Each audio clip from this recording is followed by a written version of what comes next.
انسان زندگی میں جب جدوجہد کرتا ہے، کوشش کرتا ہے، وہ بہت سارے دنیاوی اسباب اختیار کرتا ہے، جتنی عقل اللہ نے دی ہوتی ہے اس عقل کا بھی وہ استعمال کرتا ہے، کوشش کرتا ہے کہ کچھ اچیو کر سکے زندگی میں، کچھ مقاصد کا حصول اسے میسر آئے۔ عزیز بھائیوں، ایک بات اپنے ذہن میں اچھی طرح بٹھا لیں اور لکھ لیں کہ زندگی میں جو کسی بندے کو کامیابی حاصل ہوتی ہے وہ رب تعالیٰ کی مدد سے حاصل ہوتی ہے۔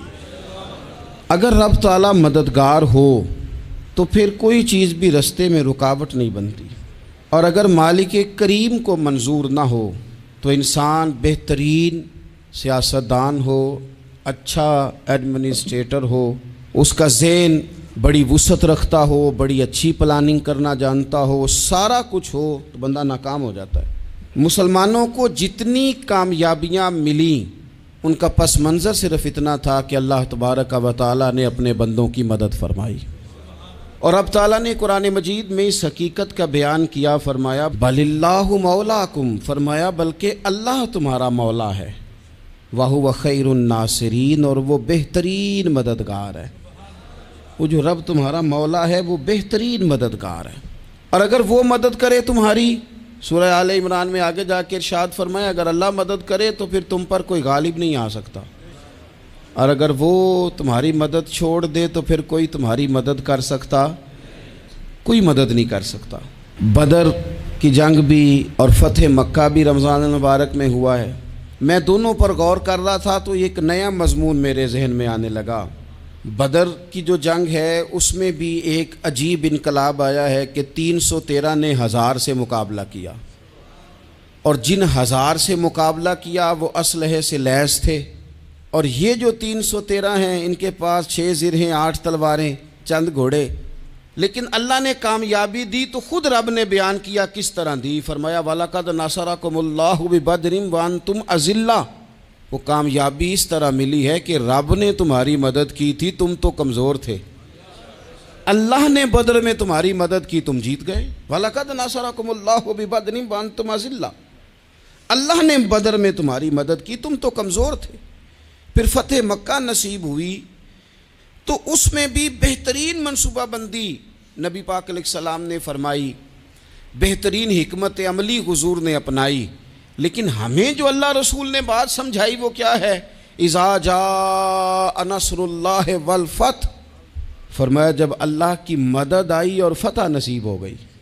یہ اللہ نے مدد فرمائی تمہاری، یہاں بھی فتح مکہ بھی اللہ کی مدد سے، جنگ بدر بھی اللہ کی مدد سے۔ وہ جو مدد ہے اللہ تعالیٰ کی، جب وہ ہم یہ کرتے ہیں کہ ہم اپنی ساری زندگی سیاست کی نظر کر دیں، ہماری سیاست صرف ملک میں نہیں ہوتی، ہماری سیاست خاندان میں بھی ہوتی ہے، ہم گھر کے اندر بھی سیاست کرتے ہیں، ہم کسی خاص طریقے سے لوگوں کو اپنے پیچھے چلانا چاہتے ہیں، ہم ایک خاص اسلوب اختیار کرتے ہیں کہ لوگ ہمارے پیچھے چلیں۔ اس کا نقصان ہمیں یہ ہوتا ہے کہ سیاست جو ہوتی ہے یہ شطرنج کے ہیر پھیر کی طرح ہوتی ہے، تو اس کے راز بڑی جلدی کھلنے لگ جاتے ہیں، پتہ چل جاتا ہے کہ بندہ مخلص نہیں تھا، سیاست کر رہا تھا، طریقے سلیقے سے اس نے جوڑ کے رکھا ہوا تھا۔ ہم ہر جگہ سیاست کے بل بوتے پر چیزوں کو لے کے چلنا چاہتے ہیں، سیاستیں ناکام ہو جاتی ہیں، سیانے لوگ فیل ہو جاتے ہیں، بچتا صرف وہی ہے جس کے پیچھے رب تعالیٰ کی مدد شامل حال ہوتی ہے۔ اپنی زندگی کے اندر ہم جو کچھ بھی کر رہے ہیں، جس شعبے سے بھی ہمارا تعلق ہے، آج ہم نے اس بات پہ غور کرنا ہے کہ پہلے تو یہ غور کر لیں کہ جو کام ہم کر رہے ہیں کیا وہ کام ایسا ہے کہ اس میں اللہ کی مدد ہمیں ملے گی؟ اگر آپ کوئی معاذ اللہ ناجائز کام کر رہے ہیں، فعل حرام کا ارتکاب کر رہے ہیں، تو اس میں تو مدد الہی آئے گی نہیں۔ پہلے تو یہ دیکھیں جو کر رہے ہیں وہ کام مدد الہی والا ہے، اور اگر اللہ تعالیٰ کی مدد والا وہ کام ہے پھر اس پر غور کریں کہ کیا ہم نے مالک سے مدد کا سوال کیا ہے، ہمیں مدد میسر آ رہی ہے۔ وہ میں نے بزرگوں سے ایک بات سنی تھی، وہ بڑی یاد رہ گئی۔ وہ فرمایا کرتے تھے قابلیت بھی بڑی چیز ہے لیکن قبولیت سب سے بڑی چیز ہے۔ قابل ہونا بھی بڑی بات ہے لیکن زیادہ بڑی بات یہ ہے کہ اس کی بارگاہ میں قبول بھی ہے کہ نہیں۔ اپنی زندگی میں اللہ کی مدد کی طرف بڑھیں، مالک کی مدد کا حصول اختیار کرنے کی کوشش کریں، اللہ کے ساتھ اپنے آپ کو جوڑیں۔ اگر اللہ کی مدد نصیب ہو، یہ جو ہم جتنا ڈرتے رہتے ہیں، سہمے رہتے ہیں، پریشان رہتے ہیں کوئی کیا کر دے گا، ہمارے ہاں نا ہر شعبے میں معاذ اللہ ایک مافیا ہے، الا ماشاء اللہ۔ وہ مافیا کہتا ہے میرے ساتھ ملو گے تو میں چلنے دوں گا، ورنہ میں نہیں چلنے دوں گا، مارکیٹ میں آ ہی نہیں سکتا فلانا بندہ، چونکہ یہاں ہمارا قبضہ ہے۔ اور میرے بھائی پھر بہت سارے لوگ جن کی نیتیں اور ارادے بڑے اچھے ہوتے ہیں شروع میں، وہ بھی اس مافیا کا شکار ہو جاتے ہیں اور ان کے رنگ میں رنگ جاتے ہیں۔ یاد رکھنا، کسی شخص کی بلیک میلنگ کا کبھی شکار نہ ہونا، کبھی کسی کی میٹھی اور مسجع مکفہ باتوں کا شکار نہ ہونا۔ کوئی کیا کر سکتا ہے اگر اللہ مددگار ہو تو؟ جس کو رب کریم اٹھانا چاہے اسے کوئی گرا سکتا ہے؟ ہم یہ ڈرے ڈرے سہمے پریشان فیصلہ کرنے کی طاقت نہیں، مجھے چلنا چاہیے کہ نہیں، اٹھنا چاہیے کہ نہیں، کرنا چاہیے، اٹھ باندھ کمر کیوں ڈرتا ہے؟ پھر دیکھ خدا کیا کرتا ہے۔ حضرت عبداللہ ابن عباس فرماتے ہیں میرے نبی پاک علیہ السلام نے میری تربیت فرمائی، حضور نے میری تربیت فرمائی، اور محبوب پاک علیہ السلام نے فرمایا عبداللہ یاد رکھنا، یہ نوجوان دوست میری بات لکھ لیں، پریشان لوگ میری بات لکھ لیں، جن کے پاس قوت فیصلہ نہیں وہ اس بات کو لکھ لیں۔ حضرت عبداللہ ابن عباس فرماتے ہیں میرے نبی پاک علیہ السلام نے مجھ سے فرمایا تھا عبداللہ سن، اگر ساری دنیا مل کے تیرا کوئی نفع کرنا چاہے کر نہیں سکتی جب تک میرے رب کی رضا نہ ہو، اور فرمایا ساری دنیا مل کے تیرا کچھ بگاڑنا چاہے تو عبداللہ بگاڑ نہیں سکتی جب تک رب کریم کی حکمت کا تقاضا نہ ہو۔ لوگوں سے ڈرنا، لوگوں کی طرف دیکھنا، ماحول دیکھ کے اپنے راہ کا تعین کرنا، ہر بندے کے خیالات کے مطابق ڈھلنے کی کوشش کرنا، فلانا نہ ناراض ہو جائے، فلانا نہ ناراض ہو جائے، وہ جس نے ہونا ہو جائے، بس رب رسول ناراض نہ ہو۔ اپنی زندگی میں اپنے مالک کو مولا جان کے، بل اللہ مولاکم، اللہ تمہارا مولا ہے، وَهُوَ خَيْرُ النَّاصِرِينَ، وہ بہترین مددگار ہے۔ توجہ جب بھی کریں رب کی جانب کریں، اپنے دل کا قبلہ درست رکھیں، سوچوں کے زاویے سیدھے رکھیں۔ میرے بھائی مالک جب بندوبست کر دے نا، جب مالک بندوبست کر دے پھر ایسا بندوبست کرتا ہے کہ لوگوں کے پاس نا چارہ نہیں رہتا۔ حضرت مریم رضی اللہ تعالی عنہا پاک باز تھیں، مسجد میں رہی تھیں، پر مالک کی حکمت کے تقاضے بڑے عجیب ہے نا۔ پھر جناب مریم کو اللہ تعالیٰ نے بغیر شوہر کے اولاد عطا کر دی۔ یہ بات ہی ایسی تھی، وہ کسی نے کہا تھا کہ مخلوق تو فنکار ہے اس درجہ کے پل بھر میں سنگے در کعبہ سے بھی اصنام تراشے، تم کون ہو کیا چیز ہے داغ کبابی، لوگوں نے تو مریم پہ بھی الزام تراشے۔ تو لوگوں نے کہا کدھر سے لے آئی بچہ، تیرا باپ تو ایسا نہیں تھا، کہاں سے لے آئی؟ اللہ کرے میں آپ کو سمجھا سکوں، ذرا اپنے آپ کو وہاں کھڑا کریں کہ ایک پاک باز عورت، پاک باپ کی بیٹی، طیب ماں کی بیٹی، اور اللہ کے گھر میں پرورش پانے والی خاتون، ایک وہ وقت اور ایک یہ وقت کہ اس عورت کو کٹہرے میں کھڑا کر کے پوچھا جا رہا ہے کہ معاذ اللہ تیری گود میں بچہ جائز نہیں ہے، کہاں سے لائی ہے؟ اب خود سے صفائیاں بندہ کتنی کو دے، کتنی کو وضاحتیں کرے۔ اور میں نے تو اپنی زندگی میں دیکھا ہے زیادہ وضاحت دینے والے کو بھی لوگ جھوٹا سمجھنے لگ جاتے ہیں، زیادہ وضاحت دینے پر بھی لوگ کمزوری کا اظہار سمجھتے ہیں کہ کمزور پڑ گیا۔ آپ صلح کی کوشش کرتے ہیں، سامنے والا بزدل سمجھ لیتا ہے، زیادہ وضاحتیں بھی کمزور کر دیتی ہیں۔ اب حضرت مریم کو کٹہرے میں کھڑا کر کے کہا بچہ کس کا ہے؟ تو پھر خدا بندوبست جب کرے، اللہ جب مددگار ہو، تو پھر حضرت مریم کی گواہی درختوں سے نہیں دلوائی، اس نے پتوں سے نہیں دلوائی، پھر فرشتے نہیں بھیجے۔ حضرت مریم کہنے لگی مجھ سے نہ پوچھو، وہ جو پنگوڑے میں ہے اسی سے پوچھ لو، ان سے پوچھو نا، وہ کون ہے پوچھ لو، ان سے کر لو سوال۔ انہوں نے کہا پنگوڑے میں چند دنوں کا بچہ یہ جواب دے گا؟ مددگار تھا رب، ان کی برات کا اعلان کرنا تھا مالک نے، اور جب مالک اعلان کر دے، جب مالک تیری صفائی دینا چاہے، جب مالک تجھے دنیا کے سامنے نکھارنا چاہے، تو